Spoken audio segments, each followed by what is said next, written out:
Gitangtang na si Nona sa listahan sa mga pangalan sa Baguio tungod sa kadako sa kadaot niini nga gibilin sa Pilipinas. Matud sa Pag-asa nga miabot sa 5 bilyones ka pesos ang kantidad sa kadaot nga gibili ni Bagyong Nona kinsa maigo sa Northern Samar niadtong Disyembre 14. Ang pagtangtang sa mga pangan sa Baguio mo depende sa kadaghan sa mga tawo nga namatay ug sa kantidad sa kadaot nga dala niini sa agrikultura ug infrastruktura.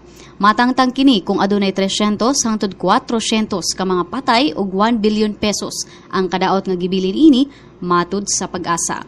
Gisugdan sa Pag-asa ang pagtangtang sa mga pangalan sa mga kusog nga bagyo niadtong February 1979.